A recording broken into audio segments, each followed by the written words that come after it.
Canal Futebol Alagoano para sempre, sempre, sempre, sempre, sempre. A sua conexão com o passado. Recordar é viver, viver, viver, viver, viver, viver. Walter Luiz.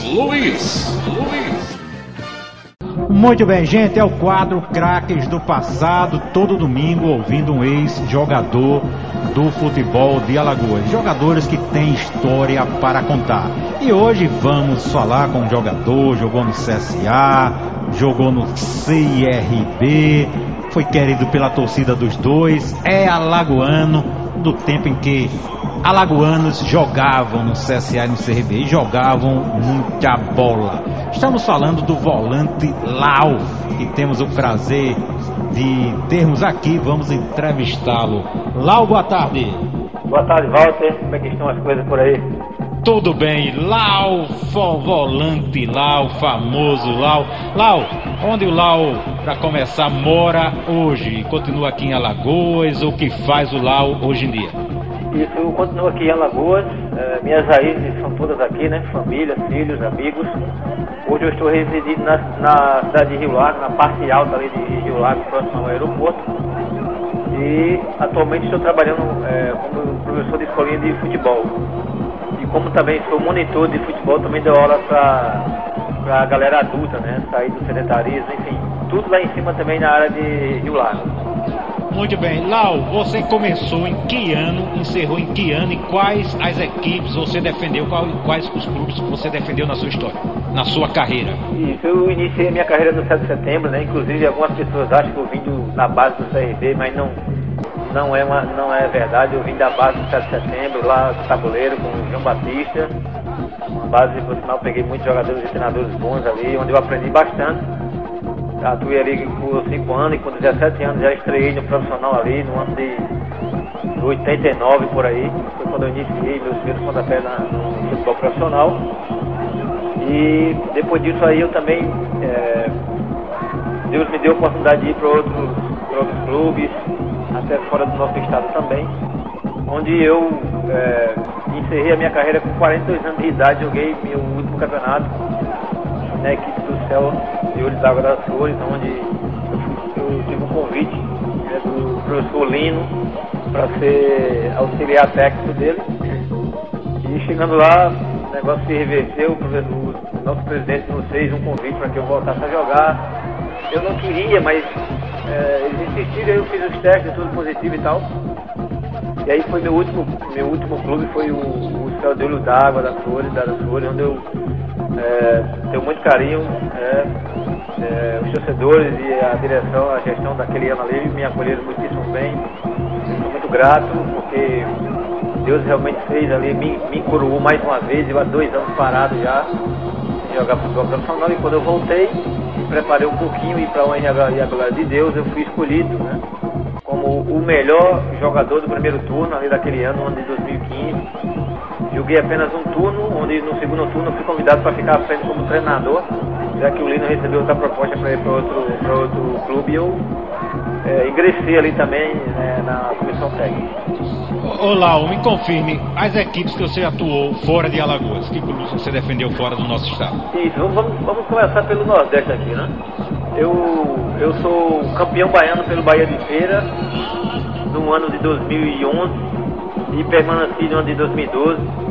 Também joguei aqui no Santa Cruz de Recife, Campeonato Brasileiro da Série B. Trabalhei também na equipe do ABC de Natal, no qual também fui campeão estadual, e também conseguimos a vaga da Série C para a Série B do Brasileiro. Trabalhei também na equipe do Fortaleza, onde fui campeão cearense também. Ali joguei Série A do Brasileirão, Copa do Brasil. Trabalhei na Tuna Luz, Belém do Pará. Trabalhei no Juventude do Rio Grande do Sul, lá de Caxias. E na cidade de São Paulo atuei por muitos clubes, né? Trabalhei na capital no Juventus, que é da Rua Javari, ali no bairro da Moca. Também trabalhei no Mojimirim, no Ituano, no Paraguaçuense. Trabalhei no Mirassol por 3 vezes, no América do São José do Rio Preto por 3 vezes. Joguei também no Botafogo de Ribeirão Preto. Trabalhei no Paulista de Jundiaí, no Marília. Enfim, foram muitos clubes ali também nessa de São Paulo, eu tive a oportunidade de mostrar também o meu trabalho. Muito bem. Olá, você começou no 7 de setembro, como se deu o seu início? Você jogava pelado em algum bairro, alguém descobriu, levou você pro 7? Como foi sua chegada no 7? Através de quem o Lau, digamos assim, ingressou no futebol profissional no 7 de setembro? Isso, eu tenho um amigo ali na área de Rio Lago, eu sempre fui por ali, para do Lago, sempre, e eu jogava pelada com alguns amigos, o qual tem um chamado Carlinhos, ele hoje é falecido, ele não está mais conosco, foi ele quem falou com o João Batista para mim fazer um teste, né? Na equipe do 7 de setembro, eu gostava muito de jogar, eu não sabia nem o que era isso, que era teste, não. Quando eu cheguei, eu tive apenas 5 minutos que eu estava fazendo o teste, o treinador já pediu para que eu saísse, me encaminhou para outro rapaz, eu não sabia ali no que estava se tratando, segundo ele falou que já apenas 5 minutos, algumas vezes que eu peguei na bola, ele já me identificou, já me marcou ali, já pediu minha documentação e eu fiquei sem saber o que realmente estava acontecendo. Foi quando ele me chamou à parte, assim, disse que eu tinha já alguns predicados assim, para iniciar, né, como jogador de futebol. E foi onde eu dei o meu primeiro pontapé através desse meu amigo, Carlinhos, o nome dele, e ele trabalhava no aeroporto, era mecânico de avião, era uma pessoa muito centrada, muito boa, que jogava bastante futebol também. Teve a oportunidade de ser profissional, mas ele, como ele tinha uma profissão que financeiramente era muito vantajosa para ele, ele não quis ingressar. Mas foi ele, esse meu amigo, Carlinhos, o nome dele, ele foi quem me apresentou ao João Batista, eu fui fazer um teste lá e deu tudo certo. Olá, o 7 de setembro ele estreou na Alagoano em 1992, né, na primeira divisão. Você já estava no 7 em 92, né, na primeira participação dele no Alagoano? Isso, estava. Eu cheguei ao 7 muito novo, e acho que foi 15, 16 anos, e eu cheguei para o juvenil, mas já me inscreveram no junior, numa categoria acima, né? Segundo os professores que estavam lá, na época eu trabalhei com o Guilherme, que até hoje o Guilherme trabalha no CNG, né? Sou ex-atleta do Guilherme desde novinho, e com 17 anos eu peguei um treinador de renome aqui do nosso estado, que é o Tadeu da Costa Lima, né? Que eu conhecia muito futebol, jogou muita bola, né? E o professor Tadeu, ele me viu jogando nos juniores e já me levou para o profissional. E no ano de 91, 92, como você mesmo frisou aí, eu já comecei a jogar já no profissional, já era titular, já da equipe principal, já me destacando, jogando de volante, né? Eu me recordo que, não me foge a memória, no meu primeiro foi o segundo ano como profissional, eu jogando de volante, eu fui vice-artilheiro do Campeonato Alagoano, fiz 11 gols jogando de volante. E o artilheiro daquela edição foi o Cacau, um atacante que o Capela tinha contratado, um paraibano, que acabou no Campeonato Alagoano e se transferiu para o CRB. E ali eu comecei me destacando, eu acho que eu fiquei até 93 na equipe do 7 de setembro e depois eu fui para o CRB. Muito bem, olá, eu tenho alguns áudios aqui, eu vou ao longo da entrevista aqui trazer alguns áudios para você comentar. Trazer o primeiro áudio, esse áudio é de 1989, é um pequeno trecho de uma matéria de TV que fala do 7 de setembro, vamos ouvir aqui. No 7 de setembro do bairro do Tabuleiro, os destaques são o técnico Ademir Mineiro, o preparador físico Malafaia e o goleiro Vitor, todos com passagens pelo CSA, além de Del, que jogou no Comercial de Viçosa. Como detalhe, o presidente do clube, João Batista, é o centroavante do time. Lau, eu vi aqui nos arquivos em 92, 93 uns jogos aí, inclusive gols do João Batista. O João Batista, ele era presidente e ele jogava no time, é verdade isso aí? O João Batista era jogador do 7 quando o 7 iniciou no Alagoano? Exatamente. Antes de falar do João Batista, se você me permite, foi citado um nome muito importante, o Ademir Mineiro. Ademir Mineiro junto com o preparador físico Malafaia, né? Professor Malafaia. Ademir Mineiro, ele... Você trabalhou com todo esse pessoal lá no centro? Trabalhei. E o professor Ademir Mineiro, ele era muito requisitado, né, por ele assim, nas escalações. Ele me prestigiava bastante, ele gostava do meu futebol. Segundo ele, dizia que eu tinha um futebol parecido com o dele na época que ele jogava. Eu não alcancei o Ademir Mineiro jogando, né? Mas ele falava de vez em quando que eu tinha um futebol parecido com o dele na época quando ele jogava. O Ademir Mineiro tem um grande respeito por ele, se ele estiver nos ouvindo, muito feliz, porque foi uma pessoa que me ajudou bastante no início da minha carreira. E sobre o João Batista? Aí, o João Batista, de fato... Mas ele tinha que jogar, era obrigado, como ele era o dono do time, quem é que escalava? O João Batista é uma figura folclórica, né, velho? Eu tenho muito respeito pelo João Batista e carinho também por ele, porque ele... Tinha que tocar a bola pra ele, assim, jogador? Então, aí o que acontecia? Tinha jogo que ele queria ser o lateral esquerdo, como ele é canhoto, né? Tinha jogo que ele queria ser o ponta, naquela época existia ponta esquerda, ponta direita, né? Qual a idade dele nessa época, 92, 93? Rapaz, o João Batista, eu acho que o João Batista naquela época deveria ter uns 30 e poucos anos por aí, ou até menos, né? E vocês, entre vocês, assim, conversando, rapaz, esse cara vai lascar o time. Aí o que aconteceu, era interessante, inclusive a gente tocou, teve uma história, eu inclusive encontrei com o João Batista 2 semanas atrás e toquei nesse assunto aí. Que a gente ia jogar, então o João Batista ele não treinava. O João Batista sempre foi um cara batalhador, de trabalho, corria muito atrás. Mas ele tinha um requisito muito importantíssimo que já veio do berço. Ele, por exemplo, ele batia bem na bola, ele batia falta, pênalti, ele não perdia pênalti. Se tivesse pênalti, tivesse 1000 pênaltis para bater, ele convertia os 1000 pênaltis. Era impressionante. E ele não treinava, mas ele tinha muita qualidade. Nas bolas paradas, ele batia escanteio, falta, e quando tinha pênalti, pronto. Né? Ninguém encostava na bola, que era ele que ia bater. Então ele já era o titular e ele que dizia onde ia jogar. Exatamente. Hoje eu quero jogar de lateral esquerdo, hoje eu quero ser ponto esquerdo, eu quero ser o meia, lateral e tal, e por aí ia. E a gente, lógico, tinha um respeito porque ele era o presidente do time. Ele fez alguns gols, eu vi aqui nos arquivos, fez um gol do Alto, fez alguns gols aqui. O fundamento dele, Valdo, de bola parada era assim, era muito acima da média. Um cara que não treinava, que não tinha o dia a dia de jogador de futebol profissional, ele era um cara diferenciado no bater na bola, de fato, ele era. Aí teve um jogo que eu me recordo que foi contra o Comercial de Viçosa, lá em Viçosa. Aí todo mundo marcava todo mundo e deixava o João Batista só. Por quê? Porque ele não tinha força, né?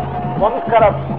Quando a bola ia pra ele, o adversário fazia uma pressão pra roubar a bola dele e vir pra nos contra-atacar, né? Então os caras sabiam, deixava todo mundo... Marcava todo mundo, deixava o João Batista só pra gente tocar a bola pra ele. Quando a gente tocava a bola pra ele, a galera adversária vinha pra pressionar, roubar a bola e vinha pra cima. Então era uma vantagem que os adversários tinham, porque ele não tinha força, né? Pra proteger ou até mesmo dar um drible, dar um tapa, porque ele não treinava, né? E aí teve um lance muito engraçado que o Elton, meu outro volante, depois também vai ver para o CRB, o Elton que hoje é pastor, não é aquele Elton que é jogador de futebol, não é outro, é o Elton Barbosa. Eu sei quem é, o Elton Barbosa. Aí o Elton falou assim, ô Lau, não tem que tocar a bola pro João Batista não, que a gente tá só atravessando. Aí o João Batista ficou apelou, disse, eu quero, se não tocar a bola pra mim, vou mandar você e ele embora, que eu sou o dono do time, no jogo. Foi meio uma história bem engraçada. Mas assim, era uma turma muito boa. O João Batista, além apesar dos pesados, ele sabia jogar. Ele só não tinha força, né? Ele não treinava, mas ele sabia jogar, tinha noção. Muito bem, Lau, em que momento você passou para o CRB? Em que ano do 7 foi para o CRB? Você se revelou? Você falou aí do... Isso, eu saí de 7 de setembro no ano de 94, fui para o CRB. Cheguei no CRB e encontrei muitos jogadores experientes e bons.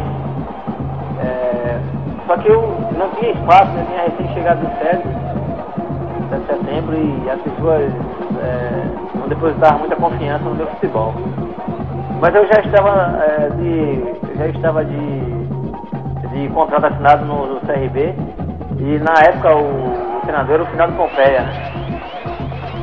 E Pompeia quase não me utilizava. Eu encontrei bastante dificuldade quando eu cheguei lá, porque eu já tinha me destacado no Alagoano, né? Jogando pelo 7, cheguei lá, eu passei a não fazer nem treinamentos com bola, tipo coletivo, eu não fazia. Porque tinha muito jogador, ele não me conhecia, enfim, eu até entendo aquela parte, porque o CRB não estava num momento bom naquela época. E daí, eu já conhecia o Ademir Mineiro do 7 de setembro, né, que ele era meu treinador, como eu frisei agora há pouco. E o nosso presidente era o Marcelo Medeiros, na época do CRB. E o Ademir Mineiro tinha ido para o Capela. O Capela tinha uma base do pessoal de Recife, de Santa Cruz, de esporte. Aí sempre que o Capela jogava, naquela época, o Campeonato Alagoano tinha 3 turnos. Era até dezembro, muitos jogos. Aí o Ademir Mineiro me conhecia e eu não estava sendo aproveitado no CRB. Eu passei o primeiro turno inteiro só treinando, não jogava, não pegava relação.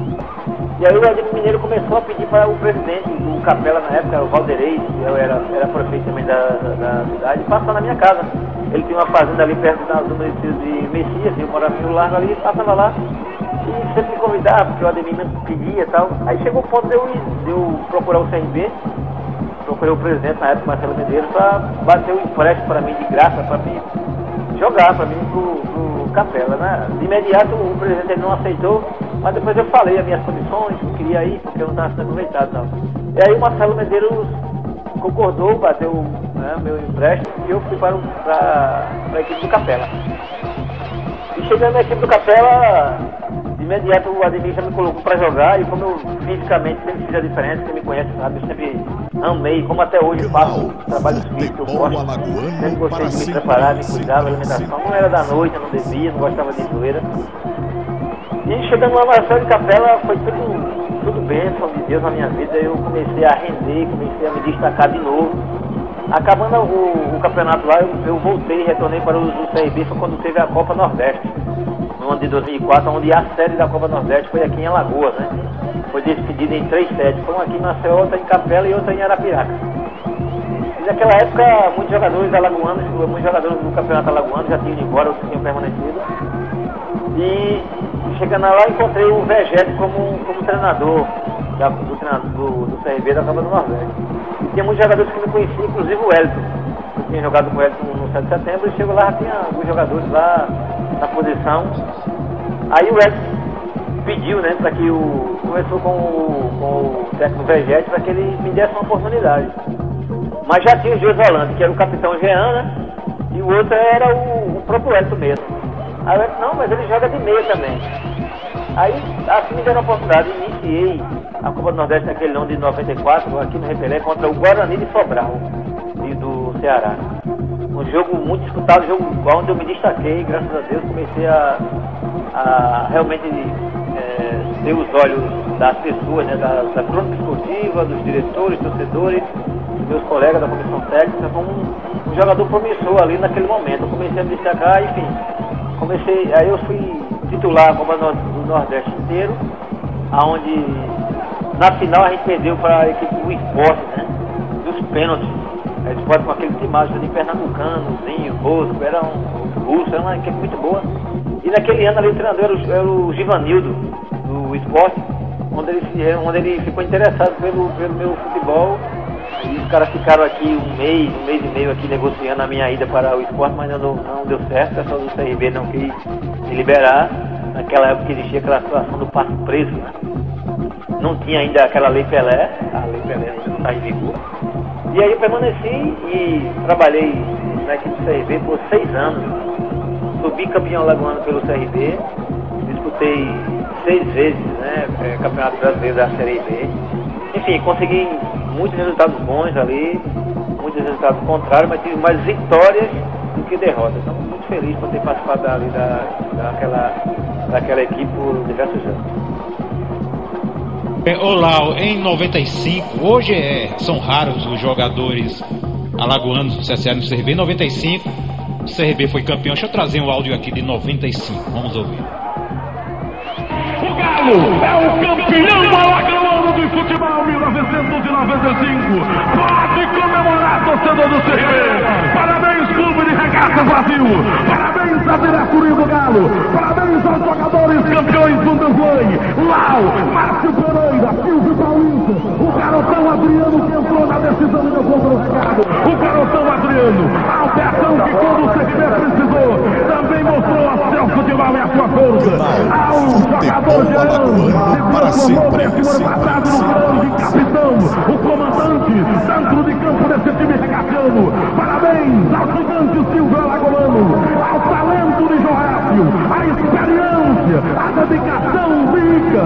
Um jogador que já foi campeão pelo Galo em 1993, voltou para dar a tranquilidade ao time dentro de campo. Aí, se tornou nessa temporada o craque maior do futebol de Alagoas e o principal artilheiro da competição. Parabéns, CRB! O título também entregue ao Jerônimo, o craque do time das decisões. Jerônimo que acabou com o time do César. Muito bem, Lau, você ouviu aí o César Pita, acho na Rádio Maceió 95, e você viu aí a quantidade de alagoanos, você, Silvio Alagoano, Jean, Joécio, outros jogadores. Mas tu, Lau, vê hoje em dia CSA e CRB sem a presença de jogador alagoano e no passado, Lau, vocês aí formavam a base das equipes. O que é que o Lau lembra desse time de 95, um time com tantos alagoanos que arrasou no Alagoano? É verdade, rapaz. Às vezes eu converso com alguns colegas da época também e atual. Infelizmente, naquela época os jogadores da base eles não tinham recursos nenhum, né? E mesmo assim existia uma persistência, porque eles faziam por amor, não tinha essa visão financeira no momento. Era gostar mesmo, era paixão pelo futebol, paixão pela profissão, né? E naquela época realmente citou só alguns ali, mas existia ali eu, Soares, Jean, Joécio, Capitão, Tiaguinho, Adriano, Gustavo, Betão, Adriano Jefferson e tantos outros que vieram depois. E hoje a gente vê, de fato, o CSA e CRB sem nenhum jogador da base. Infelizmente, muitos anos atrás, até agora, não tem feito um investimento, né, necessário com o pessoal da base. Eles querem lapidar jogador sem dar condições, né? A começar pela comissão técnica. A comissão técnica hoje, numa categoria de base CRB e CSA, passa por muitas dificuldades, porque não se dá condições a um preparador físico, a um treinador, né, aos próprios jogadores que querem se firmar ali para mostrar, né? Porque a gente sabe que um jogador, uma equipe de futebol local sem jogadores da base, infelizmente a tendência se não vier jogador de fora, acaba sem o futebol, né? Porque não estão sendo feitos jogadores aqui no nosso estado. E a gente sabe que o nosso estado é um celeiro riquíssimo, né? De talentos, jogadores de futebol que ganharam o mundo, ganhou o Brasil, o mundo aí. E infelizmente hoje está muito escasso aqui. Hoje os jogadores estão saindo quanto mais cedo. Agora mesmo tem um garoto aqui em Rio Largo, de 18 anos, inclusive, jogou contra o CSA, ele já foi treinador também do sindicato de Alagoas. Finalmente jogou contra o CSA na sexta-feira. O garoto de 18 anos está indo para o Fundo da Cruz fazer um teste lá. Porque aqui é difícil. Ele faz um teste aqui, o cara mora em Rio Largo, não quer lhe dar nem a passagem, né? Para ele se deslocar, né? Nem uma ajuda de custo. Então isso aí a gente sabe que o clube tem condições, porque os salários, nada conta. Os jogadores que estão hoje em CSA e CRB na equipe profissional, eles merecem receber esses salários pelo que fizeram, o que estão fazendo. Mas dá para destinar uma verbazinha assim para dar uma investida, né, na galera da base. Porque a gente sabe que para o clube é um retorno muito favorável e bom quando você se investe numa base. Exato. Eu joguei com aquele Rodriguinho, que hoje está no Corinthians, meia do Corinthians. O Rodriguinho, ele é potiguar. Você jogou aonde com ele? Ele é potiguar, ele é lá de Natal. Joguei com ele no Natal, ele tinha 17 anos, na mesma idade que eu, estreando no profissional. O ABC investia, dava condições, hoje o rapaz está no Corinthians, é seleção brasileira, né? Deu um retorno muito grande para a equipe do ABC, que foi a equipe formador, né, do atleta. E hoje, infelizmente, a gente não vê isso aqui. Muitos jogadores novos saíram daqui porque não está tendo oportunidade. Porque os pais querem que permaneçam. Os garotos também, né? De saber de falar, das pessoas querem saber que joga no CRB, joga no CSA, é a equipe do estado e não passa mais nem pela equipe do estado, porque já vão embora muito cedo. Por quê? Porque não tem oportunidade aqui. Exato. E de fato, isso é preciso isso rapidamente, está atrasado, era para ontem. Vem essa molecada com bons olhos. Mas eu acho difícil, lá. Eu acho que antigamente a base jogava porque o pessoal não tinha dinheiro para trazer de fora. E hoje, como tem dinheiro, é 1 milhão daqui, é cota dali, aí tem dinheiro, traz de fora. Se na sua época eu acho que eles tivessem dinheiro, vocês talvez nem tivessem surgido. Eu acho que é por aí a coisa. Na minha época, pra você ter ideia, você tocou um ponto importante aí. De um grupo de 25 jogadores, tinha apenas 5 ou 6 jogadores que eram de fora. O resto era tudo aqui. O Leme, que também era volante. O Adilson, o Negão Adilson também é de Rio Largo, de Roma, Náutico. E tantos outros, Jerônimo, China, muitos jogadores daqui de cima. Eu também conheço uma galera do CSA grande, era muitos jogadores da casa também. Né? Quem é que não lembra da equipe do CSA na época, com Lino, Talvani, Flávio, Fabinho, Jefferson, o William, Bidé e tantos outros. Mazinho, Léo, Peu, a galera toda da casa, né? Exatamente. Filho, goleiro e outros. A gente não tem alimento agora, mas são jogadores que realmente todos da casa, todos serviços, eles faziam isso. Mas assim, como eles têm essa oportunidade hoje de trazer jogadores de renome, com um valor, como eu falei no início, eu não sou contra, não, muito pelo contrário, eu sei que a vida de jogador de futebol, eu sou testemunho vivo disso. O jogador de futebol vive uma vida que quem passa por lá sabe como é que é a situação. Eles merecem ganhar isso aí, só que eles poderiam investir mais um pouquinho na base, para que esses jogadores da base também tenham a oportunidade de mostrar o seu valor, de representar o seu estado onde quer que esteja, né? Como é bom a gente ver o Firmino, por exemplo, numa seleção brasileira. Não, o Firmino é alagoano, mas jogou aonde aqui o Firmino? Veio se destacar na equipe do Figueirense, né? Ele chegou a jogar no Sub-17 do CRB, na época até o Dr. Marcelo Portela me chamou pouco. E a gente fez uma série de filmagens, fizemos o DVD dele, que o próprio CRB nunca...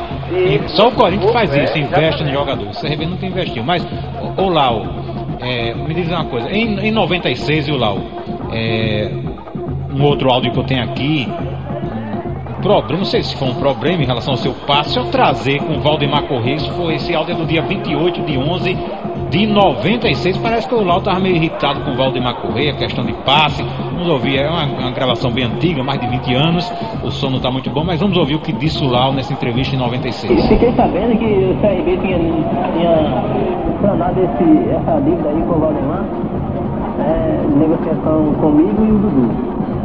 E eu fiquei sabendo também que o CRB negociou o passe inteiro para o Valdemar, onde ele não pode fazer isso porque ele sabe que ele pegou a metade do meu passe, ou seja, 50% dele e 50% para também. Então, se caso eles quiserem negociar com o Valdemar a respeito dessa dívida que ele tem que negociar exatamente aquilo que ele tem do meu passe, não negociar o passe dele. Ele tem que negociar só 50% que ele Lau, o CRB estava devendo o Valdemar, deu seu passe, você ficou na bronca que o passe era metade seu. Que história foi essa lá em 96? Exatamente, quando eu fui para o CRB, 50% do passe era meu, certo? Certo. 50% do CRB. O CRB tinha uma dívida com o Valdemar. Eu não sei o valor da dívida, nunca soube. O Valdemar não teve nada a ver com a situação. E ele, né, e esperto que sempre foi, inclusive tinha um grande carinho por ele, exigiu que o CRB desse o passe, o meu passe, e o do Dudu na época. O Dudu é um canhoto, jogador muito promissor na época, que não chegou a ingressar, teve alguns probleminhas e tal, e ele exigiu que ele ficasse com o meu passe, né? Aí eu não estava entendendo a situação. O Valdemar não teve nada a ver com isso, ele só exigiu, né, que o meu passe viesse pertencer a ele para sanar a dívida, né, que como eu estava muito valorizado naquela época, uma equipe de tantos jogadores até da casa mesmo, ele queria o meu passe. E o Dudu não era nem profissional ainda, era amador, era da base. E aí eu fiquei sabendo, aí o cara veio fazer a matéria, eu disse, não estou sabendo, porque o 50% é mesmo, 50% do clube. Então, depois eu fui, porque tem os prós e os contras, né? Quando eu fui analisar os prós, pra mim era bom. Por quê? Porque eu iria sair do CRB. Eu estava num momento bom, eu já tinha tido várias oportunidades de sair, o CRB me prendendo, me querendo me negociar como se eu fosse um atleta de um Corinthians Paulista. A gente sabe que naquela época, principalmente, o jogador no Nordeste aqui era muito, muito desvalorizado. Até para sair do estado. Era muito desvalorizado. Então eu queria sair, logicamente, porque eu sempre fui um cara que tracei metas na minha vida. Quem me viu atuando aí, sabe da maneira que eu me comportava em campo, eu treinava, me dedicava, meu extracampo era bom, eu era um atleta profissional realmente de futebol, eu me cuidava, eu me preparei para isso. E aí o Valdemar me ligou depois e eu fui numa reunião com ele, aí eu concordei, não, tudo bem, vamos pegar. O Valdemar Correia, ele nunca me atrapalhou em ir para lugar nenhum. Quando o Valdemar ficou de posse do meu passe, eu comecei a sair. muitos presidentes e treinadores me viram jogando, já entravam em contato, eu ia. O Valdemar ganhou o que com isso? O Valdemar lucrou de empréstimo. Para todo lugar que eu ia, falou, eu tenho um procurador, então os caras pagavam empréstimo para o Valdemar. Chegou um certo ponto que o Valdemar me ligou e disse, eu já praticamente lucrei o que devia. Daqui por diante o passo é seu. Siga você a sua vida. Não vou mais te ligar, você não precisa me ligar mais para falar para onde você está indo. Daqui por diante você é quem faz os seus contratos, você é quem faz, não dá satisfação mais para ninguém. Então de uma forma, por outra forma o Valdemar também me ajudou. Eu saí de CRB, aí foi quando eu comecei a ganhar mercado no meio futebolístico, comecei a me destacar ainda mais quando eu passava, sempre tinha as portas abertas, comecei a conhecer muita gente, treinadores, muitos diretores, empresários, aí eu comecei. Foi justamente nessa época aí, quando o Valdemar, ele ficou de posse do meu passo, mas não me atrapalhou não, muito pelo contrário, ele só me ajudou. Muito bem, olá, você foi muito querido no CRB, mas depois jogou no CSA, acho que trazer um áudio aqui, isso foi em 2010, no CSA e CRB, o CRB foi campeão, aquele desafio, né, dos dois, o jogo no Nelson, na Paiuçara, vamos ouvir esse áudio aí. Portanto, a torcida do CSA recebe o troféu de desafio das multidões. Eu convido o capitão da equipe, o Lau, para receber o troféu. Tá recebendo, o Lau tá recebendo aqui, o desafio das multidões. Entrega você para que você possa passar lá para a torcida do CSA. A gente fica agradecido, né? E a nossa torcida também está de parabéns, que não lotou totalmente lá o Nelson, mas compareceu em grande número, então esse troféu também é dedicado a toda a nação azulina. Levantando o troféu aí, dado o desafio, né? A torcida do CSA foi maior do que a torcida do Galo nesse primeiro desafio das multidões, Donato. Muito bem, como foi lá para você depois de alguns anos de CRB, jogar no CSA, isso aí foi em 2010, mas você já foi bem antes do CSA, em 98, como foi lá jogar no CSA depois de defender o CRB e o Lau em Alagoas, como torcedor, é CSA ou CRB? Nenhum dos dois, né? Eu torço pros dois, né? Geralmente as pessoas me perguntam se eu torço por quem aqui, eu torço pelo 7 de setembro. Foi a equipe que me deu a oportunidade de dar o meu primeiro pontapé, né, para o futebol. Então eu sou 7 de setembro. O 7 de setembro algumas pessoas falam, o 7 de setembro não participo de nada, não tem problema. Eu sou torcedor do 7 de setembro, foi lá onde eu iniciei. Agora, eu tenho um carinho e consideração do CSA e CRB, tenho amigos na comissão técnica, na diretoria, dos dois lados. Graças a Deus eu também consegui me destacar também no CSA. Eu fui pelo CSA pela segunda vez, eu tinha ido em 97. E nesse último ano que eu fui agora, 2010, foi muito desafiador para mim. Porque a equipe estava passando por uma situação difícil. E o Lino, né? O treinador Lino foi quem me contratou, exigiu a minha contratação. Eu tenho um grande carinho e respeito pelo professor Linaldo. E quando eu fui para o CSA foi um desafio grande, porque eu já estava com a idade avançada, né? Para jogar na equipe dentro da capital e jogar campeonatos que iria exigir muito do meu vigor físico. Eu sabia que na minha idade, jogador da minha idade, aqui no Brasil principalmente é visto como sedentário, que nunca foi o meu caso. E aceitei o desafio e fui para o CSA. Eu lá, os caras tinham derrubado a equipe do CSA para a segunda divisão do Campeonato Alagoano. Vieram outros jogadores e a gente foi muito massacrado ali, caluniado. Enfim, a gente não tinha culpa de nada do que tinha acontecido, mas a gente assumiu o compromisso, eu com mais outros jogadores que chegaram ali. E a gente, mais uma vez, honrou a camisa do CSA. Fui muito feliz lá, a torcida me tratou muitíssimo bem, tenho um grande carinho pelo torcedor azulino e eles param comigo também.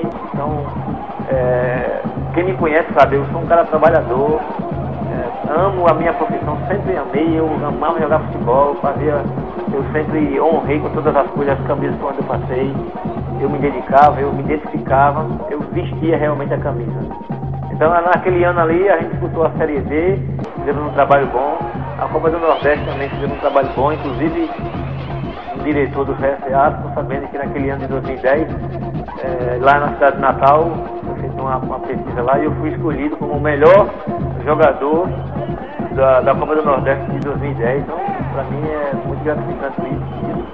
E trabalhei com jogadores também ali que me auxiliaram quando necessário, mas foi muito bom ter passado por lá, fiz muitos amigos também ali.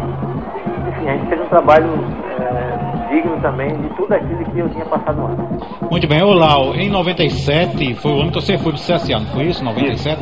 Me fala uma coisa, Lau, aquele jogo, o CSA hoje está na Série B, depois de muita luta, mas em 97 quase que o CSA chega lá, teve aquele jogo com o Tupi, o jogo, o CSA estava ganhando de 1-0, o gol de Fabinho, estava levando a decisão aos tiros livres da marca penal, né, a famosa decisão de pênaltis, e aconteceu aquela tragédia com o filho. Vou trazer aqui o áudio de um programa da Rádio Difusora do dia seguinte, acho que é da Difusora do dia seguinte a esse jogo, vamos ouvir. Destaques esportivos.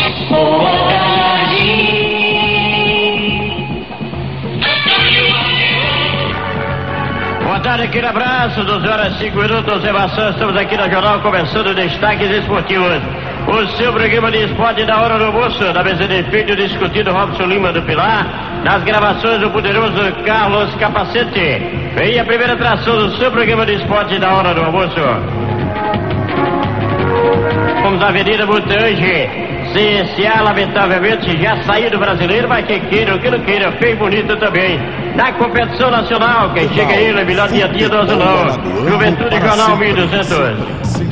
Cristiano Mateus. Falha lamentável do goleiro Filho deixa o CSA fora do Campeonato Brasileiro da Série C. Técnico Roberval Davino vai trabalhar a equipe. Pensamento agora só no estadual de 1997. Lau, no último segundo, aquele escorregão do Filho, se não me engano você confirma se você era o capitão. Lau, depois do jogo, no vestiário, é isso que vestiário fechado, e demorou a abrir, o que aconteceu, como ficou o goleiro Filho, como foi que o Lau se sentiu também após aquela tragédia, digamos assim, no último segundo, uma falha, um escorregão do Filho, a classificação indo embora, não a classificação, iria aos pênaltis ainda, o CSA tinha tudo de repente para ganhar também. O que o Lau lembra deste fatídico jogo Tupi e CSA? Exatamente, o jogo estava assim, encaminhando, né? Para nos favorecer, para dizer assim, que a gente estava jogando um jogo de 1-0 e a gente estava bem no jogo, prestes a até fazer o segundo gol, né? Que a gente estava numa situação muito favorável até aquele momento. A gente teve aquela infelicidade, né? Inclusive eu estou aqui também para defender, né? O Filho foi... houve muitas injustiças com o Filho, ele pagou muito, infelizmente, por aquela situação que aconteceu com ele ali. Começaram a fazer perseguição, falando um monte de coisa a respeito dele. Para quem não conhece o Filho sempre foi um profissional muito responsável, muito sério, um cara realmente começado no seu trabalho, vestia a camisa, um cara realmente fantástico. E a gente ficou todos nós tristes, né, pelo aquele fato lamentável que aconteceu ali com ele.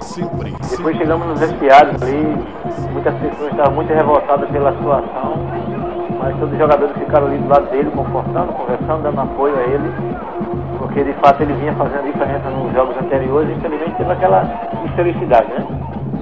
Exato. E foi muito triste o Reperé naquele momento ali lotado, todos os torcedores bastante eufóricos ali, como já são, né? Estavam mais ainda.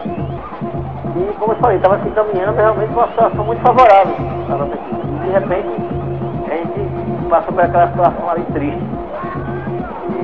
Estamos todos nós preocupados, não só por ter perdido a possibilidade de a gente ficar de fora, realmente perdemos a vaga, como também do profissional que sempre foi o Filho, né? Fico muito triste pela situação dele. Pagou um preço muito caro, ele foi injustiçado ali, sem necessidade, essa que é a realidade. Muito bem, ô Lau, tem um áudio aqui.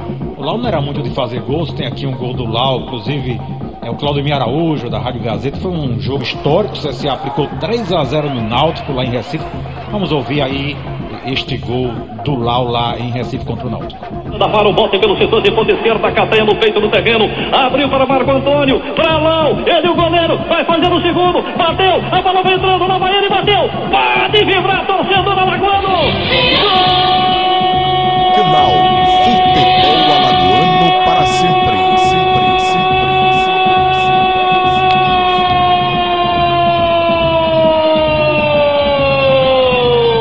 É azul e branco!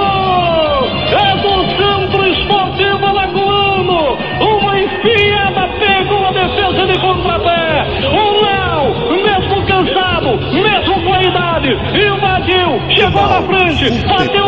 enfiou lá no fundo do baú, a bola foi morrer lá dentro.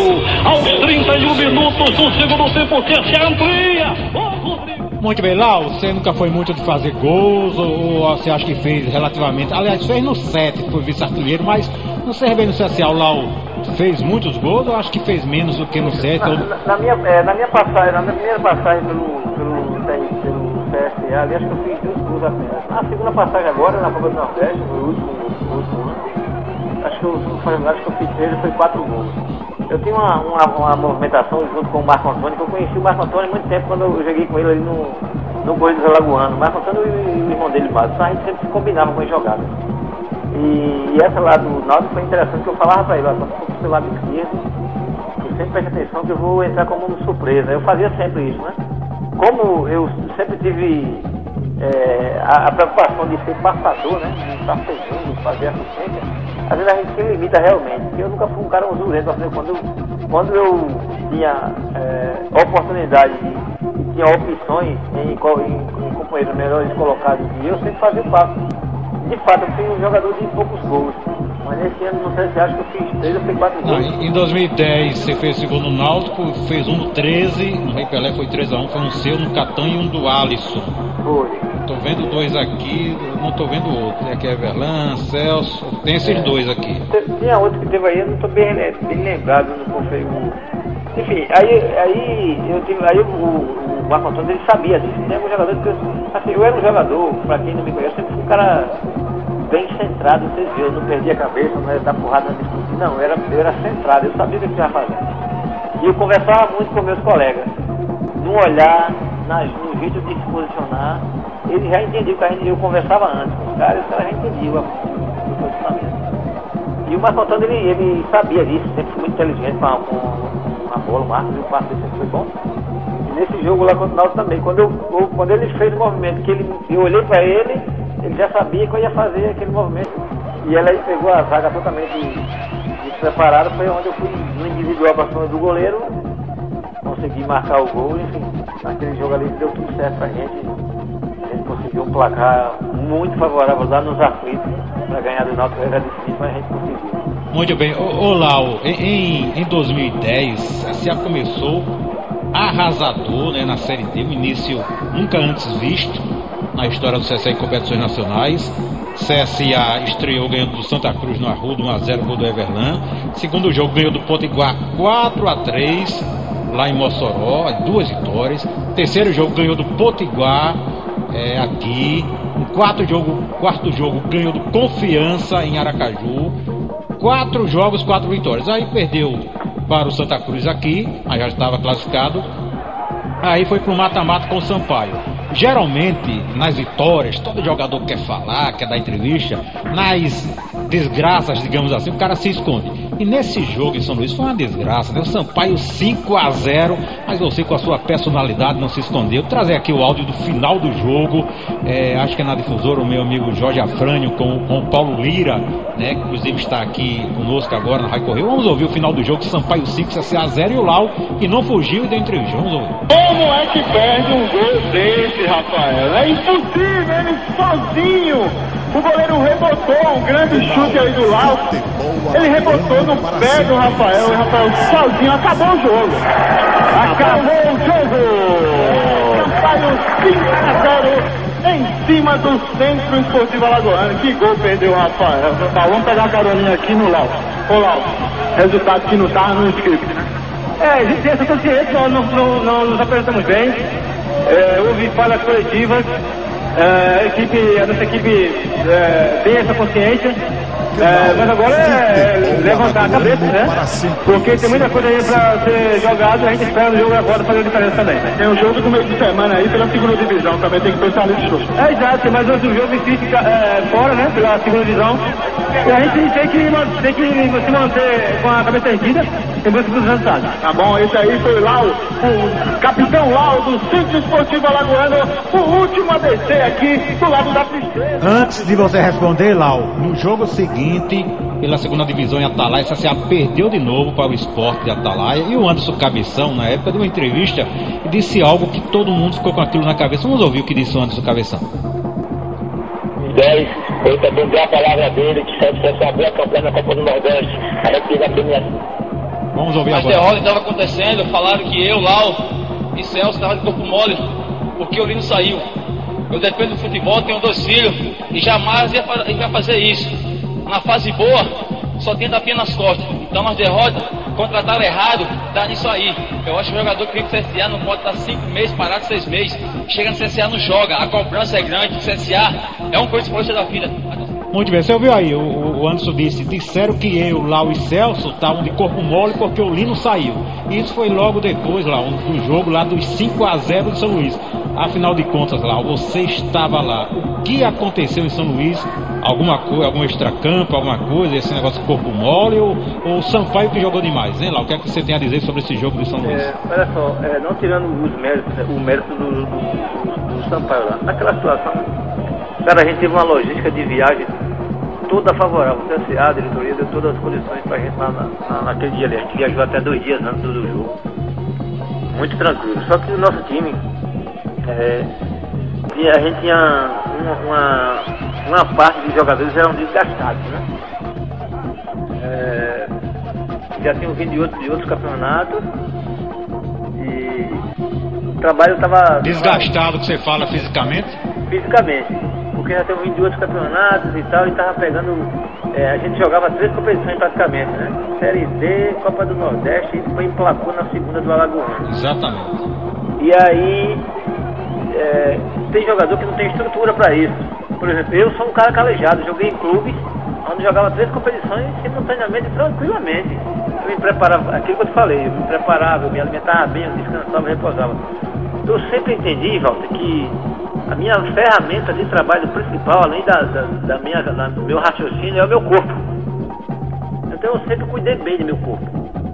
Infelizmente, tem muitos atletas que não se preocupam com isso, com a alimentação, às vezes joga fora, às vezes dá metade, e isso atrapalha o rendimento. Inclusive, essa era eletrônica hoje veio para atrapalhar os trabalhos dos treinadores, porque você determina um certo horário para o cara dormir, e o cara muito bem vai no seu quarto e dorme. Aliás, vai no seu quarto e fecha a porta, não sabe se está dormindo ou não. E a gente sabe que a sono atrapalha o rendimento. No primeiro tempo, não, mas no segundo tempo já dá uma diferença. Não estou dizendo aqui que os jogadores estavam fazendo isso. Estou falando que essa era eletrônica veio para atrapalhar. Ainda não tinha o WhatsApp, tinha em 2010, tinha não. Tinha não, mas tinha o Facebook, essas tinha coisas. Facebook, tinha computador, tudo quanto é canto. O pessoal levava notebook nas viagens? Sim, é liberado, né? Mas inclusive é uma situação sua, né? Então ninguém vai proibir, né? Olá, deixa eu trazer um áudio aqui, uma coisa também que o Anderson disse. Vamos ouvir na época. Em 2010, eu também dei a palavra dele, que se fizesse uma boa campanha na Copa do Nordeste, a gente teve a premiação, e o terceiro colocado a gente ficou, e essa premiação até hoje ninguém sabe onde é que foi. Então acho que ele não tem palavra e não tem que falar de uma pessoa. O Anderson falando do Jorge Seixo, que não pagou o bicho, né? Foi perguntado sobre essa questão também do Sampaio. Ele disse que os jogadores não receberam o bicho pela Copa do Nordeste e isso aí foi um pouco antes do jogo do Sampaio. O Nordestão já fez uma ótima campanha com jogos memoráveis, né? Conquistando grandes vitórias. E o Anderson falou essa coisa aí que o Jorge Seixo não pagou o bicho. Essa entrevista aqui dele é em 2012, ele dizendo que até hoje não viu o bicho da Copa do Nordeste, que foi antes do jogo do Sampaio. Você acha que isso aí de alguma forma influenciou algum outro jogador? Você viu alguma coisa a respeito sobre isso, Lau? Por favor, não discordando do Anderson, o jogador de futebol, primeiro ele tem que correr atrás do salário dele, né? Se o salário está em dias, ele não pode ficar desmotivado por isso. Se o salário dele está em dias, ele está colocando as contas dele em ordem, né? Em dias também. Quando é o inverso, quando você está sem receber, não é que você faz corpo mole, é que o jogador de futebol, 99% é psicológico. Tem que estar com a cabeça boa para correr, para fazer o que ele tem que fazer. Agora, ele entra em campo, por exemplo, se ele tiver com salário atrasado 1, 2, 3 meses, o colégio de muito atrasado, plano de saúde, o cartão, e sei o que, blá blá blá, aí já atrapalha no rendimento. Muita gente acha que o jogador está fazendo corpo mole quando está sem serviço. Não, ele não está fazendo corpo mole. Ele não está conseguindo raciocinar, ele não está conseguindo conciliar a situação. Então você acha que nesse jogo do Sampaio, alguns jogadores não estavam, digamos, conseguindo ter essa tranquilidade para jogar? Não, aquele jogo contra o Sampaio até então a gente não estava sem receber não. Naquele ano Mas ali, o Anderson disse que não foi pago um bicho da Copa do Nordeste. Ah, sim, um bicho, né? Um bicho da Copa do Nordeste. Porque assim, foi... A gente conseguiu alguns resultados expressivos até na competição e a gente atingiu um patamar onde foi oferecido um valor, né, de premiação. E de fato esse valor não foi pago. Eu tô vendo aqui que vocês estavam invictos, né? Perderam só um jogo pro Santa Cruz porque o Lino botou o time em reserva, né? Aí aquele jogo foi muito interessante. Por exemplo, a equipe do Sampaio não estava bem na competição. Eles vinham trocando toda hora. Tanto é que não estava ninguém indo no estádio de futebol. Eu tenho muitos amigos também lá no Sampaio, os caras falaram. Você tem ideia, o estádio ficou lotado para ver a nossa equipe jogar. Isso é comentário dos próprios jogadores deles. Porque eles não estavam vendo, ninguém estava indo. Como a nossa equipe vinha numa exceção, Copa do Nordeste Série D, aí foram lotar o estádio. Só que infelizmente foi uma tarde que deu tudo errado. Tudo errado. Do meio para frente não funcionava. E quando os caras vinham para cima da gente, a gente vinha com um número inferior de jogadores onde a galera da defensiva não conseguia marcar os caras. E foram muitos gols também, assim, e erros coletivos e individuais, não foi nem só mérito dos caras. Foi erros, assim, muito simples, assim, mas não era porque os caras estavam um pouco mole, não, eles estavam... foi um jogo que atípico realmente de uma situação que a gente não esperava. Aí ficamos todos nós ali, inclusive no vestiário a gente conversou e vamos pro hotel também, e aí veio aquela pressão, toda aquela confusão. E quando eu sempre entendi que quando a gente não vai bem, quando a equipe não corresponde, eu sempre falo no coletivo, porque o futebol ele é coletivo. Não, você tem que assumir, não, a gente não foi bem, cara. Não, a gente deixou a desejar. A gente pede desculpa por isso, pra gente. Não tem que estar procurando bola inspiratória pra uma situação. Não, velho, a gente não foi bem, acabou. Perdemos, não merecemos o resultado, fazer o resultado favorável, a gente realmente foi mal, então perdemos o jogo. Muito bem. Olá, deixa eu trazer outro áudio aqui ainda sobre esse jogo. No dia seguinte, o nosso companheiro Costa Cabral, que é um homem que respeita o CSA há décadas, vamos ouvir o que disse o Costa Cabral no dia seguinte. Olha, realmente foi mais que demais. Humilhante. O Centro Esportivo Alagoano não só perdeu o jogo. Perder é absolutamente normal, ganhar ou empatar. São os resultados que existem no futebol.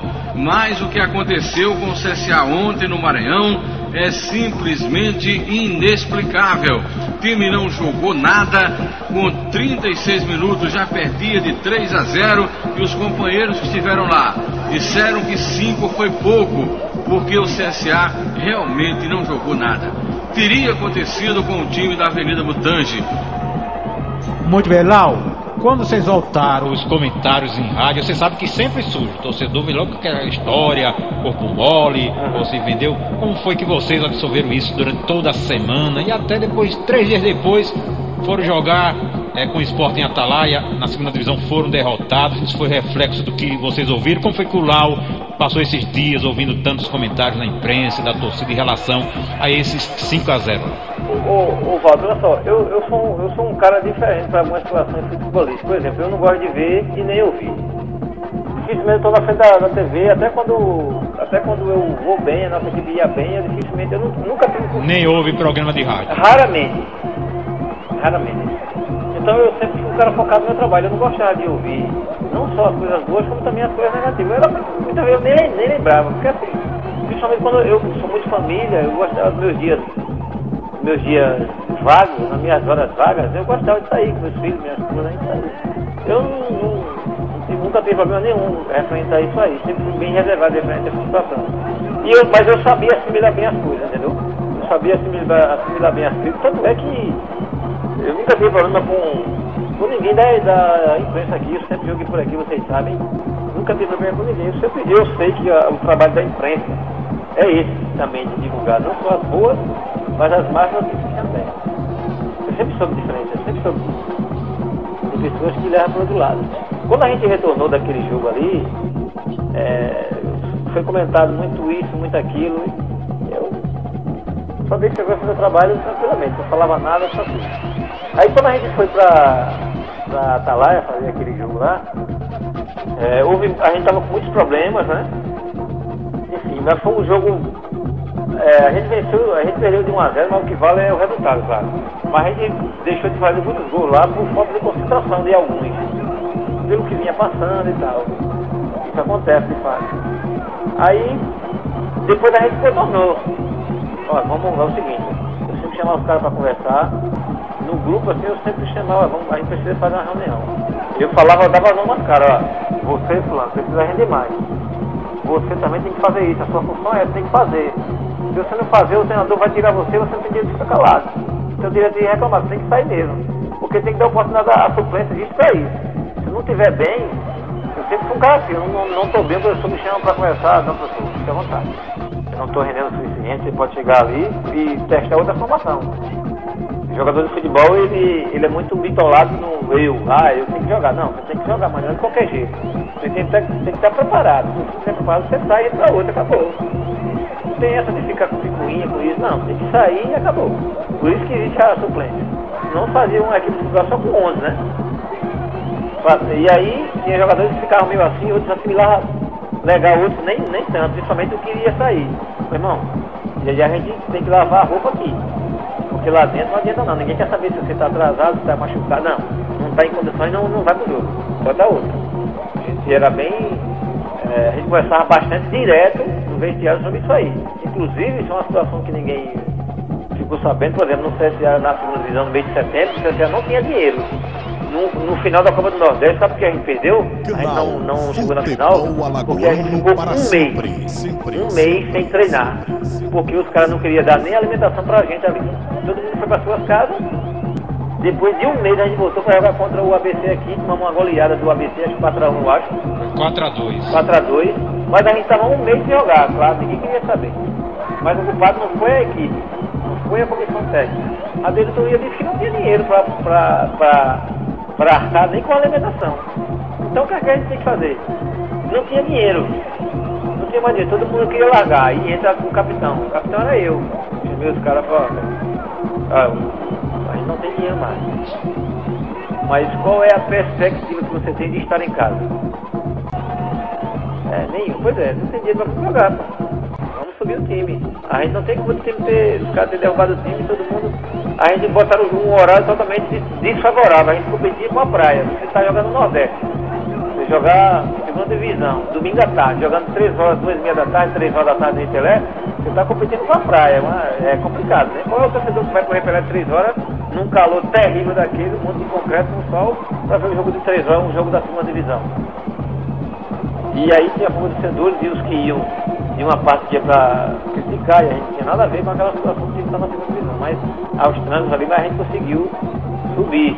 Era muita coisa negativa, sem dinheiro, sem patrocínio, sem incentivo, mas a gente subiu. A gente conseguiu colocar o CSA de novo, né? E onde ele nunca não era para ter saído daquela situação ali. Mas não tinha dinheiro. Mas as pessoas não sabem disso, isso não é comentado. Aí a gente conversou e tal, todos entenderam a proposta e a gente foi. Fomos, subimos o time, não tinha premiação. Quem deu premiação à equipe do CSA naquele ano, referente à conquista da segunda divisão, foi o Cícero da Duke Johnny.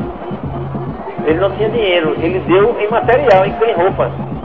Então todos os jogadores tinham um valor, e lá na loja do Cícero ele dividiu tudo e pagou a premiação em roupas. Não foi o CSA que deu. Quem deu foi o Cícero da Duke Johnny, com o recurso dele mesmo. Você vê que situação o CSA estava, né?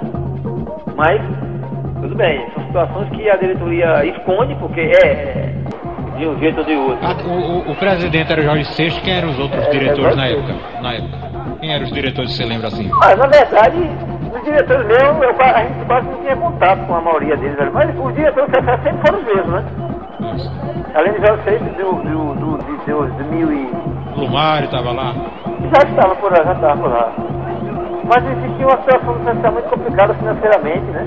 Eles sem recurso. Faltava na época um Rafael Tenório, né? Aí resolvi. Sem recurso financeiro, era muito difícil. Mas assim, o CSA hoje está nessa exceção aí, graças a Deus eu torço para que não só o CSA, o CRB, o ASA, eles se mantenham e façam bem, eu sou alagoano. Eu torço pelo futebol de Alagoas. Tá certo. Lau, sim, conclua. Não tem restrição nenhuma a respeito disso aí. Como eu te falei, eu tenho amigos dos dois lados e torço para que eles realmente vá bem. Eu fui muito feliz porque eu tive a oportunidade de trabalhar nos dois e a minha felicidade maior é que eu tenho um serviço prestado nesses clubes. Então são histórias, como você me resgatou aí, que ninguém apaga. Eu por diversas vezes fui destaque nessas equipes aí, né, com trabalho, com dedicação, com hombridade, sem passar perto de ninguém. Então eu sou muito feliz por isso, porque honestamente eu consegui dar o meu respaldo ali, dar o meu melhor. Muito bem. Quadro Craques do Passado. Lá, olha, quero agradecer sua entrevista, muito boa. O Lau, um jogador querido no CRB, no CSA, principalmente pelo que o Lau foi, não só em campo, um jogador sempre tranquilo em campo, de um bom futebol, mas fora de campo nunca se ouviu ligações do Lau com coisa extracampo, sempre um exemplo, e por isso que foi capitão na maioria dos elencos. Então parabéns, Lau, pelo que você fez no futebol de Alagoas, no 7, no Capela, no CRB, no CSA, em outras equipes que você defendeu. Muito obrigado pela entrevista e boa sorte aí. Foi um prazer ter falado com você, Lau. Walter, fico muito contente de ter até esclarecido algumas coisas aqui. Fico felicíssimo, é bom recordar, realmente é viver. Você trouxe recordações aí que me trouxe no passado muitos amigos, conquistas, felicidade. Eu hoje sou um cara realizado. Eu não fiquei rico com o futebol, mas não sou frustrado, não sou depressivo, muito pelo contrário. Sou o mesmo cara trabalhador, de cabeça erguida, fiz o meu melhor por onde eu passei. E muitas pessoas acham, só respondendo a resposta de alguns aqui. Eu fui CSA no capitão, eu fui capitão no CSA porque eu sou amigo do Lino. Eu cheguei no CSA, ali foi a minha 11ª faixa de capitão ali, que quando eu passei, sempre fui escolhido como capitão por psicólogos, por treinadores. Trabalhei com muitos treinadores de renome no Brasil e eu era o capitão. Então não era o capitão de asneira, de briga, não. Era de exemplo, como você falou, a minha maior felicidade é isso. Hoje o meu filho, eu posso olhar para o meu filho e falar, se você não fizer o correto é porque você não quer fazer. Mas eu sempre fui um bom espelho para ele. E isso meus pais me ensinaram, né? E eu estou passando isso para meus filhos também. Então eu fico muito feliz por essa entrevista também. Parabéns pelo trabalho de vocês, trazer aí até histórias, né? De tirar a limpa algumas coisas. Mas assim, vocês tendo parabéns pelo trabalho que vocês vêm realizando com esses jogadores aí.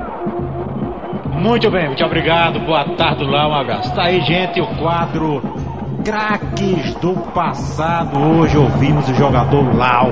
Até pulamos aí um ou dois intervalos, depois colocamos